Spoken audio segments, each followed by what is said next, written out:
In a world where left is up and right is apparently wrong, two souls make sense of it all, or at least have fun trying.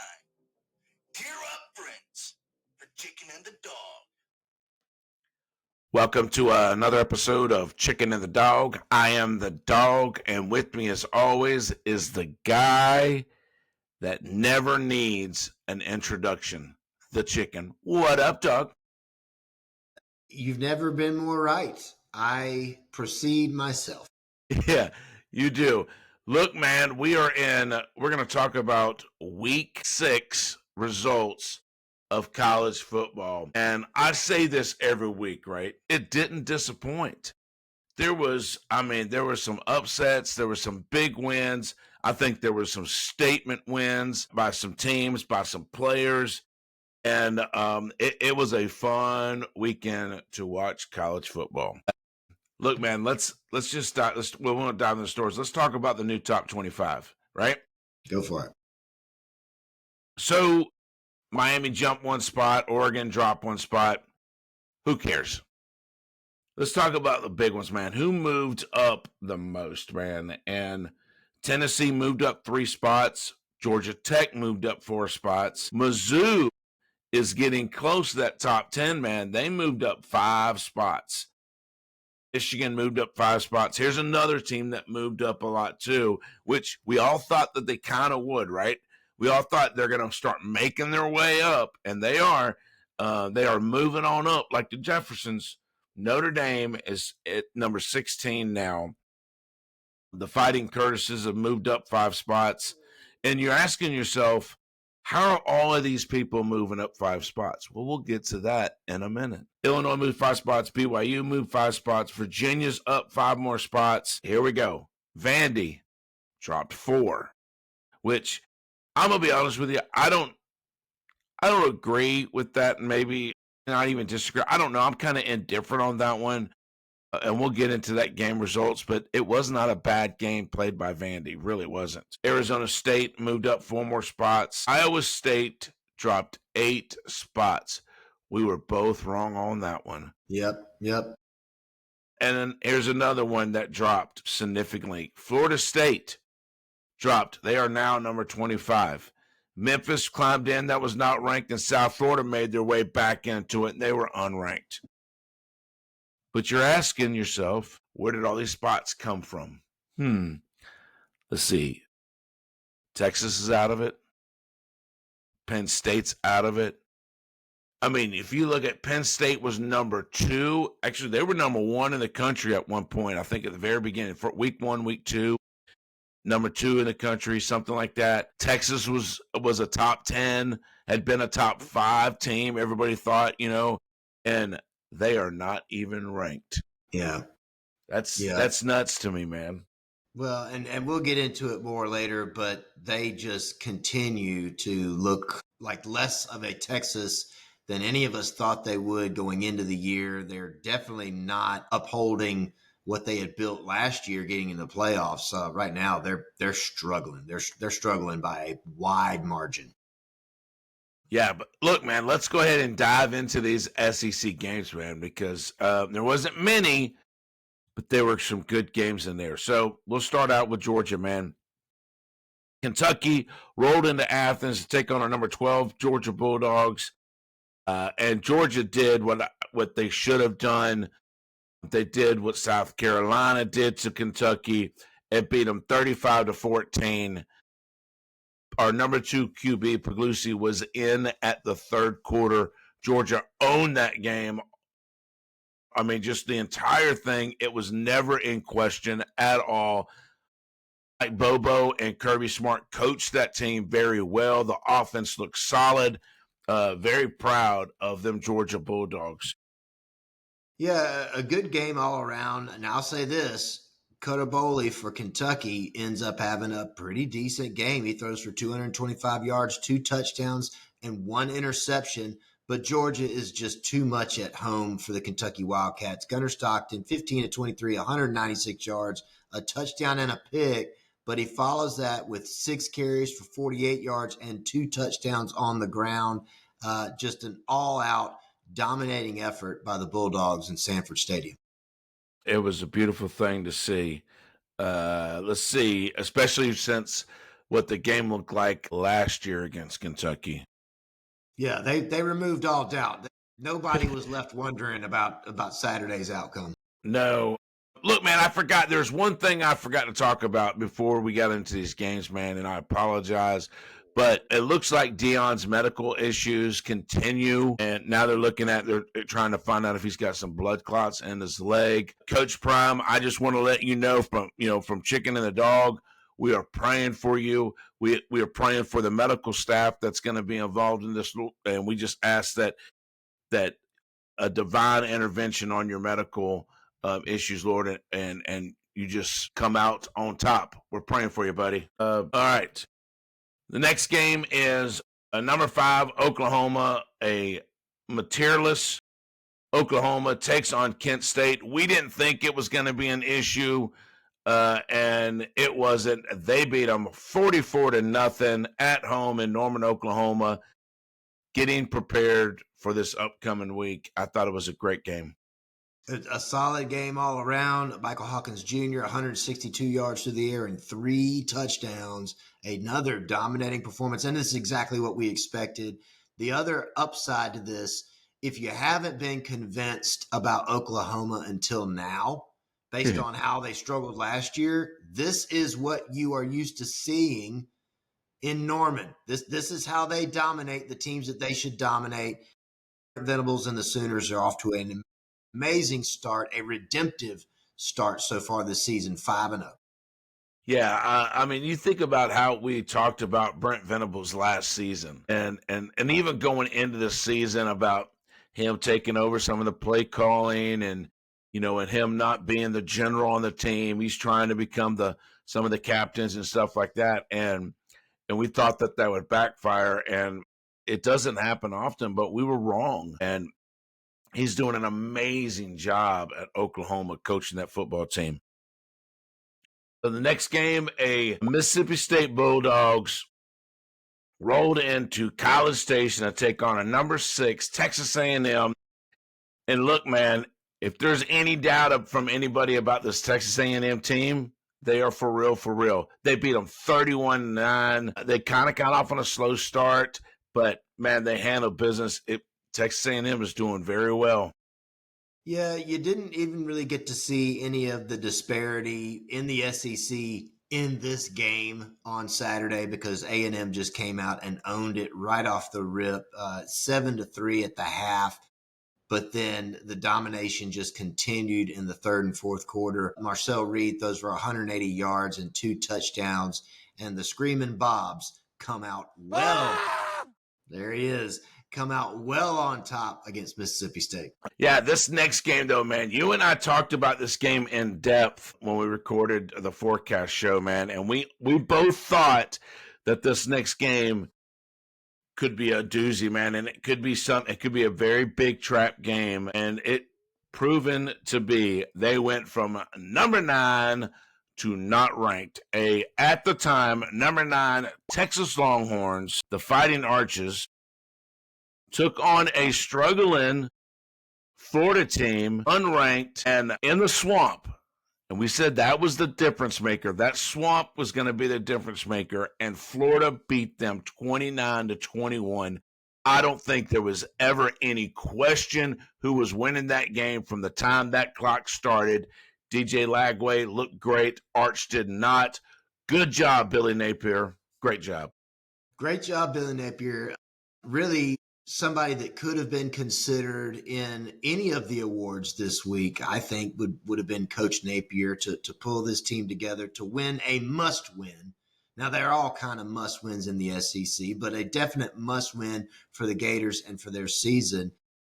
And for the other side of this coin, let's talk about Arch, because we've wanted him to be successful. We've been rooting for him. I think all of us as college football fans have been pulling for him to just kind of have that breakthrough moment where he could look at everything else in the rear view and then just continue on with what we've all anticipated from the beginning would be his collegiate career.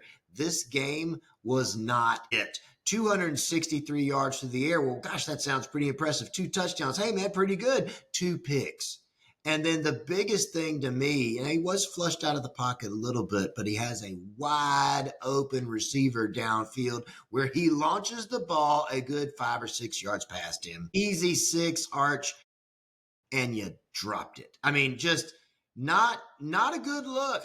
I come back to that catchphrase, Arch, not a good look. And I think at this point, to salvage the season, am I saying that? You were number 9 coming into this week. To salvage the season, Sark's got to start looking in other directions because Arch is not going to be the guy. You didn't learn from sitting behind Quinn Ewers for the last 2 years.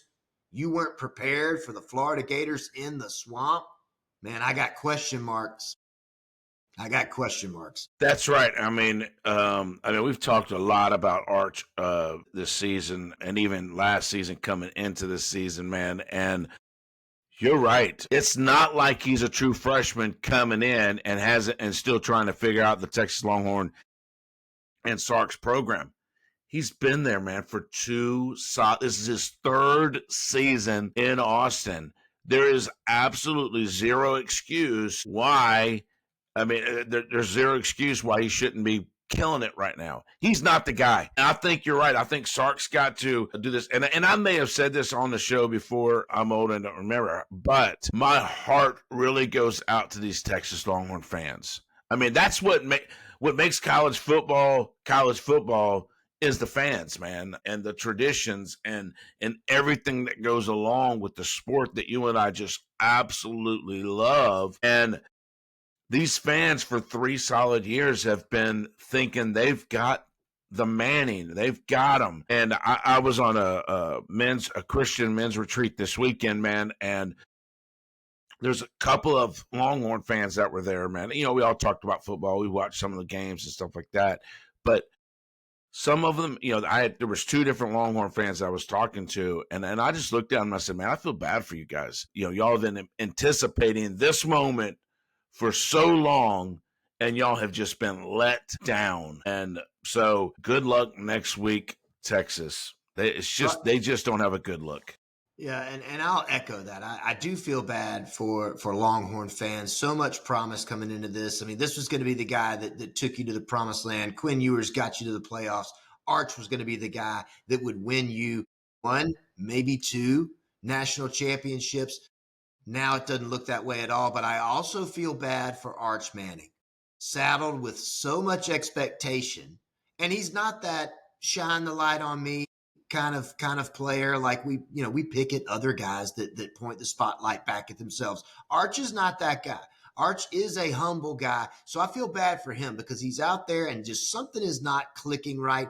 Maybe it is that he's just not really ready for this level of competition based on what he was prepared for in high school. But then at the same time, again, he's been in this Texas system for 2 full years. He's now in his redshirt sophomore / academic junior season with the Longhorns.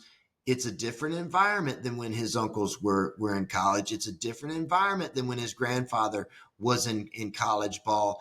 Does Arch Manning become, through NIL and transfer portal, the first Manning to change ships midstream and go somewhere else? Not just for Longhorn Nation, because they're going to find another answer, right? But also to salvage his own career. I mean, you got to believe that this kid wants to probably play at the next level. So he's got to make some kind of change, find a better fit for himself, and just continue to move on.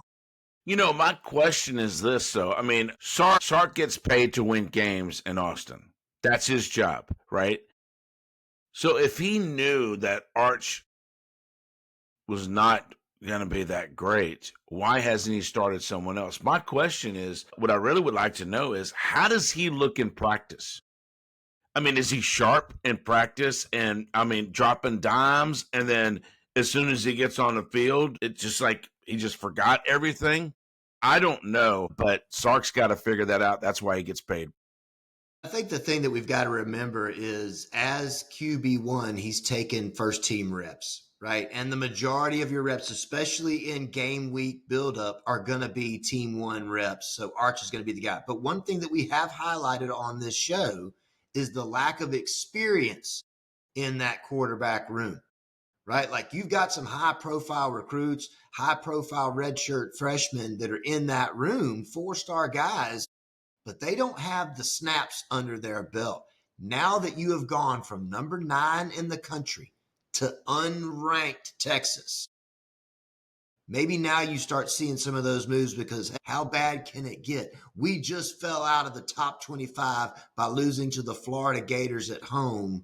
Maybe it's time to start throwing in some of those unorthodox roster moves and say, well, let's try this kid. Let's give him a start. And Arch, you hold this clip. There's definitely a possibility. The next, this next game that they've got coming up is going to be very interesting on how Sark reacts to all that. There's no doubt. And here's the last game in the SEC. A number 16 at the time took on a number 10 Alabama. And look, man, Vandy, God, as much as I was pulling for Vandy in a lot of ways in this game, they just couldn't get it done in Tuscaloosa, man. Vandy, Alabama beat Vanderbilt 30-14. It was a pretty close game. I mean, it was an exciting game to watch up until the end. Clark had some opportunities to come back and tie this game up or go ahead and just couldn't get it done. The Alabama Crimson Tide defense was just a little too much for Diego. But what a great game. And look, everybody in Tuscaloosa, every Alabama fan across the country had this in their mind that they were going to seek revenge against Vanderbilt this weekend from getting beat last year, and then Alabama was going to destroy them. That did not happen. Vanderbilt is still a very dangerous team.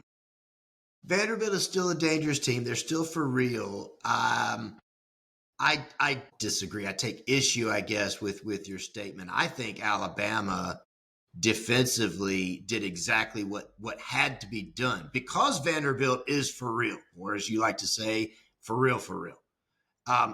Alabama's defense came into this game and they did what you have to do if you plan on beating Vanderbilt, which is you manage Diego Pavi. 198 yards through the air, a touchdown and a pick, only had 58 carries on the ground and no touchdowns. Now, he's still the heartbeat of that Vanderbilt football team, but Alabama managed him and kept him from dominating this football game, and instead it allowed Alabama to dictate this football game. Was it a blowout victory with all of the light bulbs on the A side going against no light bulbs on the V side? No, it wasn't, but it was dominating in the fact that they said, no, you can't go any further than this, Diego. Yeah, it was a good game, man. I don't think Clark Lee or anybody from the Vanderbilt squad should hang their heads by any means. Yes, if they would have won that game, they would have been bowl eligible. They'd have been 6-0. But you didn't. And there's next week and the next week and the next week. Is Vanderbilt, do I believe Vanderbilt still has a path to a playoff spot? Very, very, very, it's very possible. I think they got a great shot at being one of the 5 teams. And that's right. You heard it first from the Dog. 5 teams this year from the SEC are making the playoffs. That's my prediction. But I think they have a chance. I really do. Yeah. I mean, you lost to Alabama in Tuscaloosa. Vandy, you're still chasing greatness this year. Your destiny is in your own hands. So anchor down, pick your head up, move forward. Crimson Tide, Kalen DeBoer, great win. Ty Simpson, again, 340 yards through the air, 2 touchdowns and a pick. A great afternoon for that young man. 2 solid football teams and just an absolutely great battle. Yeah. Look, man, let's jump into these top 25 games because there were some pretty good games in here, man. Let's start out with this one. Your number 1 Ohio State Buckeyes took on, man, a pretty good Minnesota team. They were 3-1 going into this game, and Ohio State did what Ohio State does. They beat them 42-3. And look, man, They deserve that number one title right now, no doubt. They do. Minnesota is one of those Big Ten programs that every way once in a while, they make just such a definitive run through that conference. Saturday afternoon, Ohio State said, not this year, guys. And they could just completely shut down the Golden Gophers. We're going to go dive right in. I kind of bounce back and forth with this sponsor as to which award this week that I'm going to assign them to.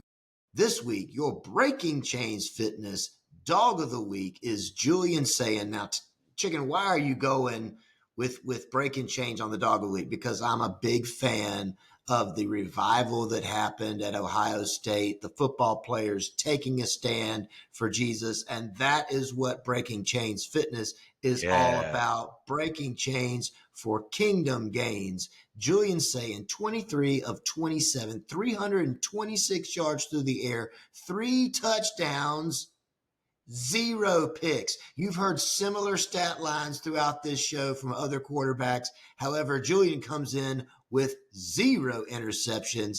Nothing to say much for his ground game. 2 carries for 2 yards means somebody was chasing him and he got out of the backfield pretty quick. But a great game for Julian. And just dominated over Minnesota on Saturday. Again, doing what we do over at Breaking Chains Fitness, not only trying to help you amplify your physical fitness, but also your spiritual well-being. Check these guys out. We've got a couple of opportunities for you to look them up. On Instagram, BC Fitness Harlem. On Facebook, Breaking Chains Fitness. And their website, bc-fit.net. Check them out, Breaking Chains Fitness, and look at how those guys can help you guys progress. Now, again, not only in your physical fitness life, but also your spiritual. Wow, man. Look, for all you Big Ten, ACC, Big 12, Group of 5, Pac-2 fans, all you naysayers out there that say that we are all about the SEC, that all we care about is the SEC winning, and we're always going to choose the SEC over everyone. And shut up.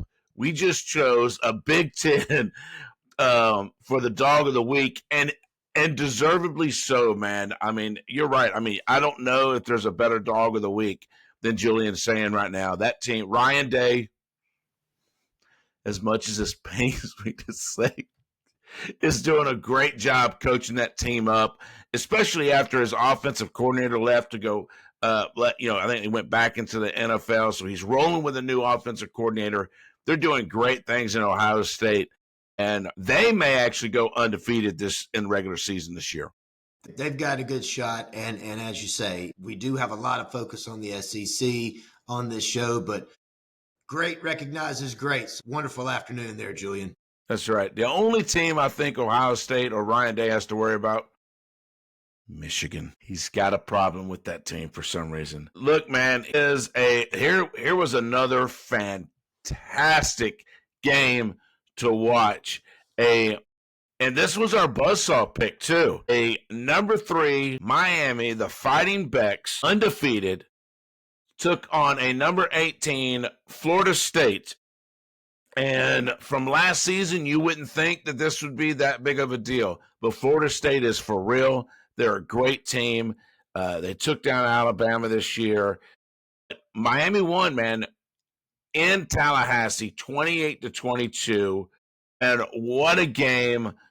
Great job, Miami. Great job, Carson Beck. And look, I mean, as it stands right now, in my personal opinion, I think Beck is in the driver's seat for the Heisman Trophy. This was a big game for Carson Beck. I mean, we just got done talking about the afternoon that Julian Sayin had in his stat line, but let's talk about Beck. 20 of 27, 241 yards, 4 touchdowns to 0 interceptions. Now, again, 3 carries for -1 yards. He got chased.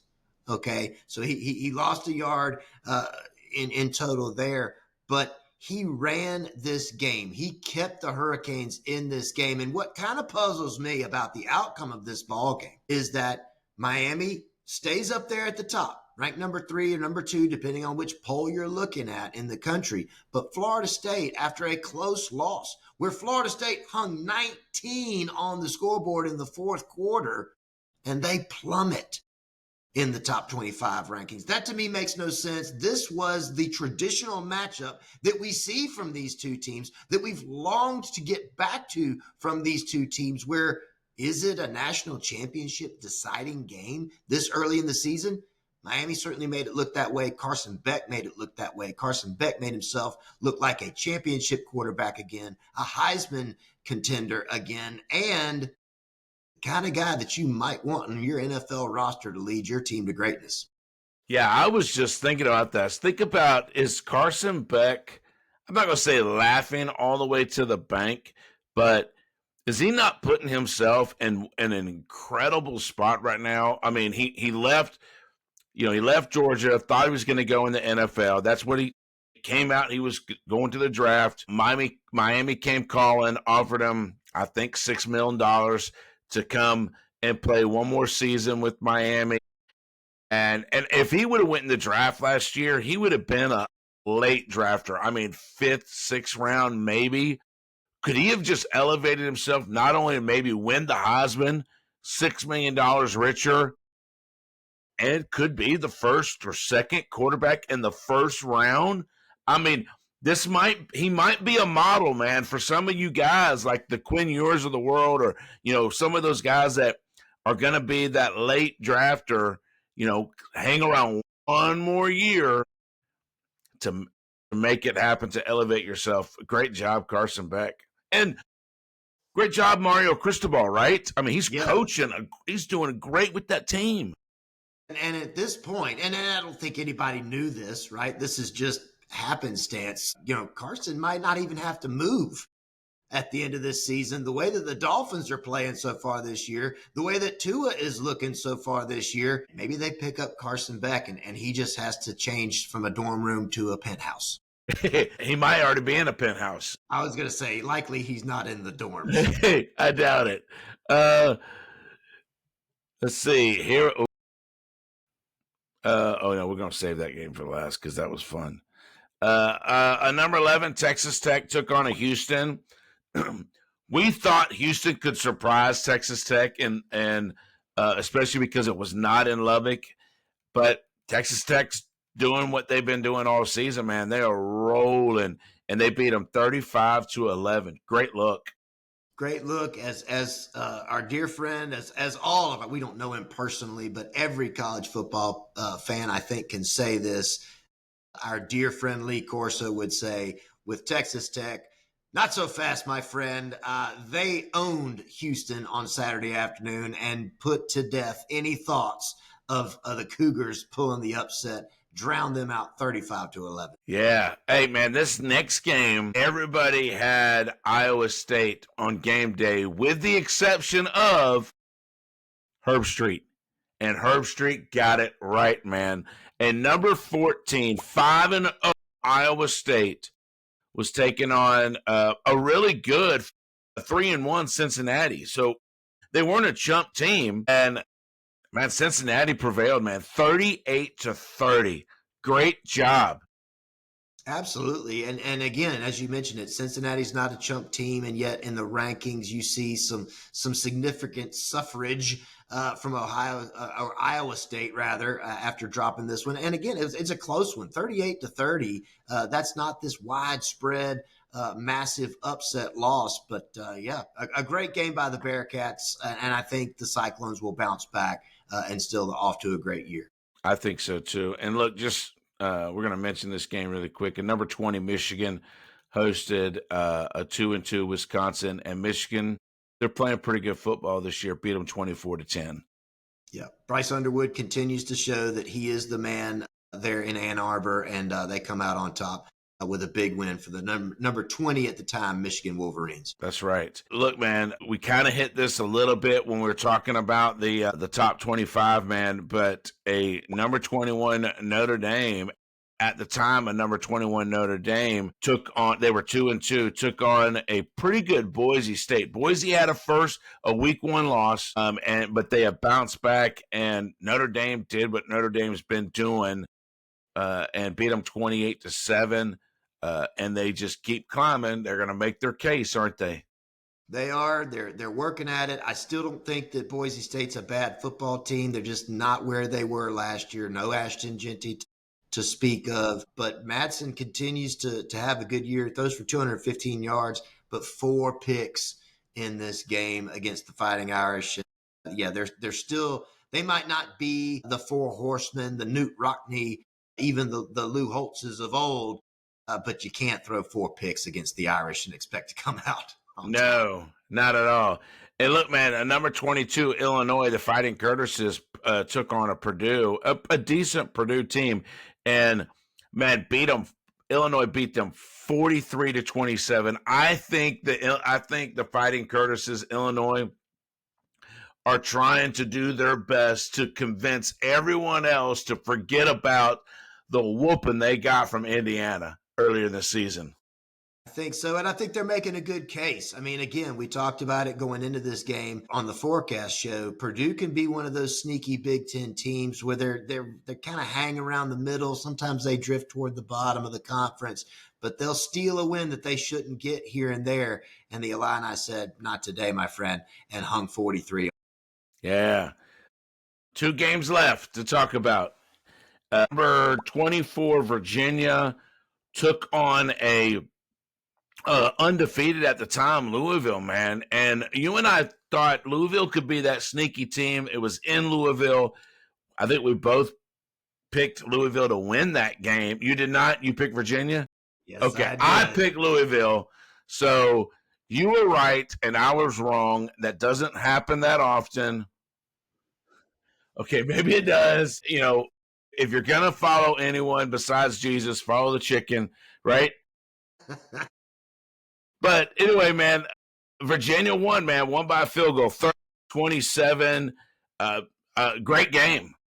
30-20, and it was a great – goes into overtime for this ball game. That's how the Cavaliers come out on top. Yeah, I felt like they just had a little bit more carry over from a great win against Florida State previously in the week previously, and it proved to be just a bit too much. In fact, it proved to be a field goal too much for the Louisville Cardinal. That's right.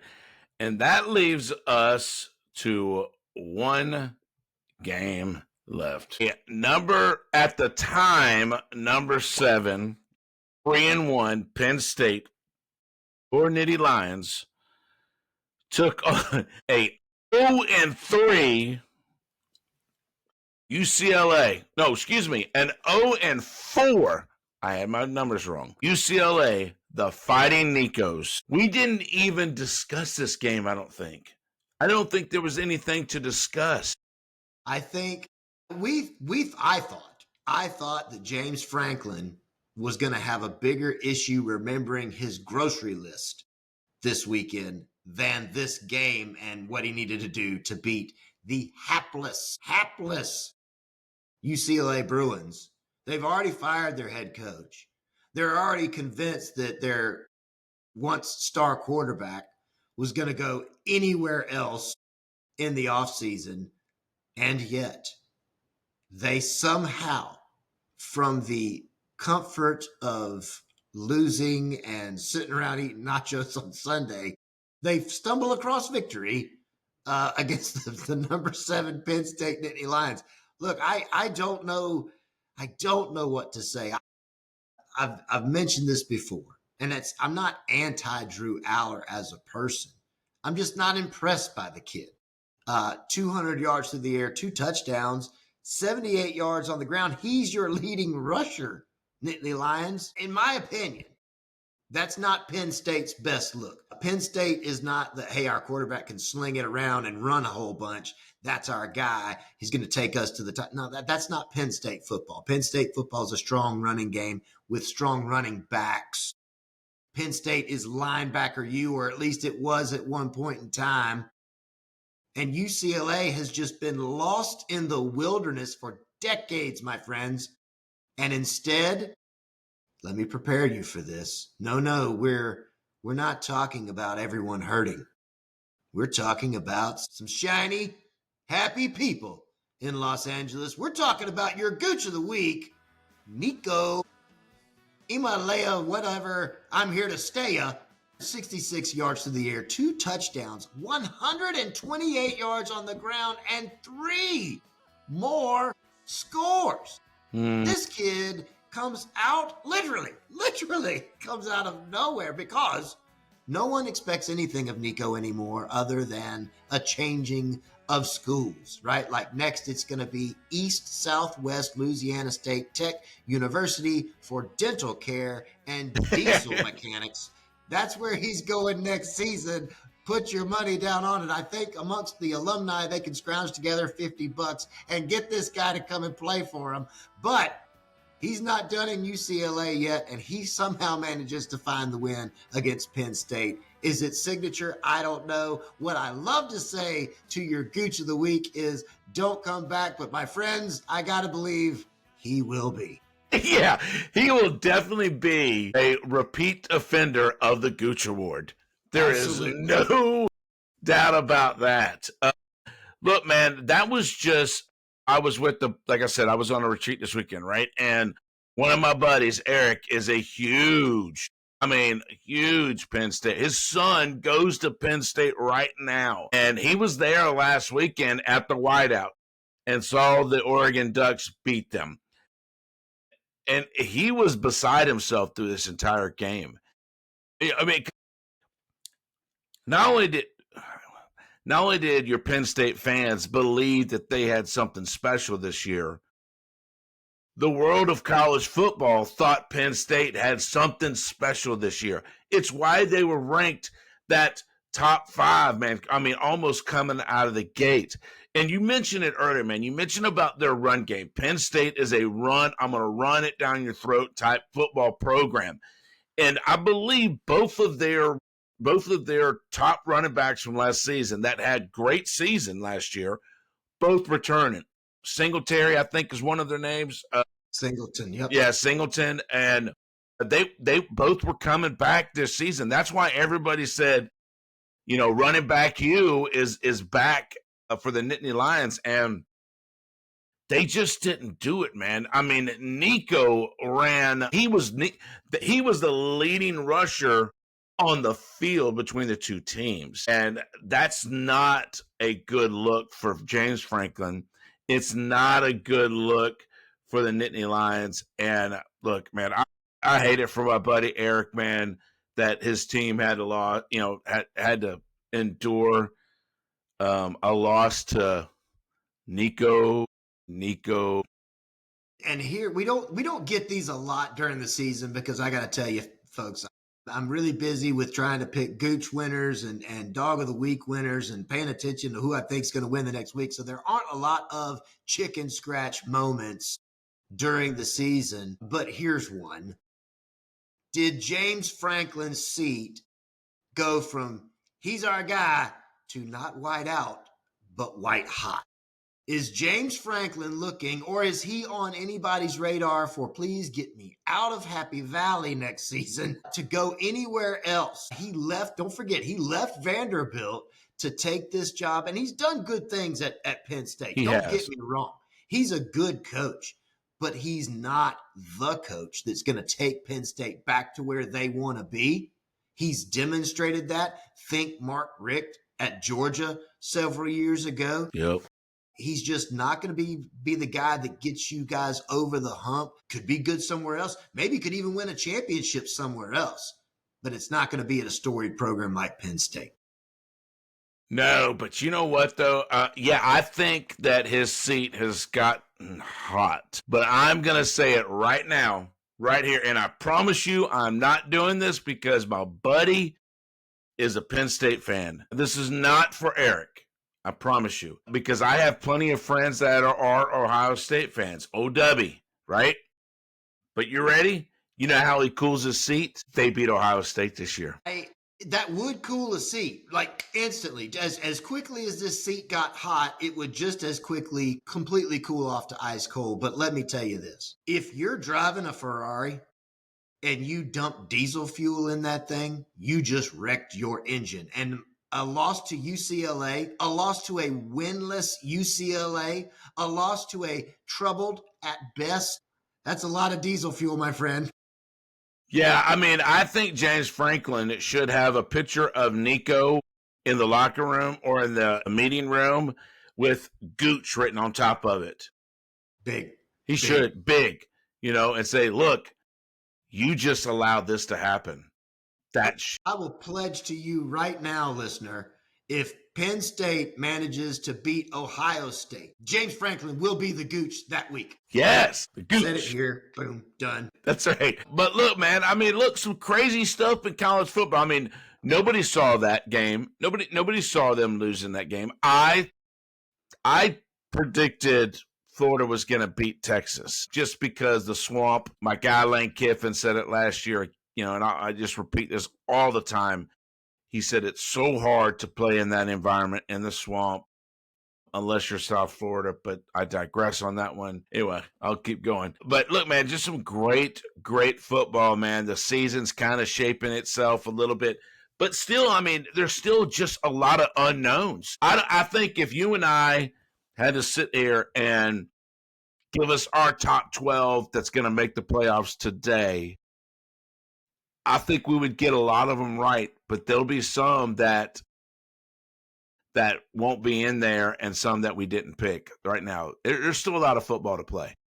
There's a lot of football to play. We're seeing the absolute diversity because of the transfer portal and NIL that's been created to where, and we talk about them being sneaky teams. They're not necessarily sneaky teams that might not have been necessarily on the radar or as much of a threat as once before that could easily come into a major opponent and take victory away. A sure thing. Vanderbilt is anything but that in today's football, to where Alabama's got to strap those helmets on and lace them up tight to win those ball games. And that's in any and every conference. The level of competition is unlike we've seen before. And I think it's only going to continue from there. This is going to be an exciting season. And I don't think we're going to have a good handle on those playoff spots until we get almost up until the end of the year, maybe 2-3 weeks left in the regular season. We'll really be able to target, maybe a true top 12 that we think's got it locked down. Yeah, I think we're not going to really know. I think we'll have a better idea come November how this thing is going to shape out and look. But still, I think there's some of those sneaky teams, man, that can come in. And I don't want to keep dragging this out, but I think South Carolina could be one of those teams, man. If they keep going the way that they're going, could they make their way back into conversation?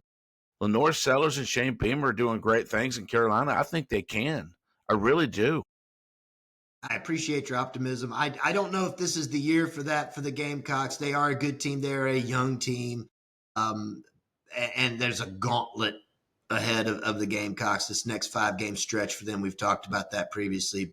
Again, and on top of that, like I said, you've got teams like your Vanderbilts that are out there right now. You've got teams like Louisville, who again, they lost to Virginia this past week, but they're 4-1, and they do play in a Power 4 conference in the ACC. So there's a lot of opportunity. Clemson has fallen from grace. A lot of opportunity in the ACC right now to be had. A lot of opportunity for a lot of teams in college football to get one of those 12 spots. Absolutely. Look, guys, thank y'all for listening. Look, man, like us, subscribe to us, follow us on all the social medias, man. This is how we can spread this thing, make it bigger, let the world not only get a little taste of what our opinions are when it comes to college football, to SEC football, but they may get a little Jesus too. So, look, man, again, tell your neighbors, tell your friends, tell someone, but just start speaking Chicken and the Dog. Chicken, you got anything? Jesus won, and I am all crowed out. Love you.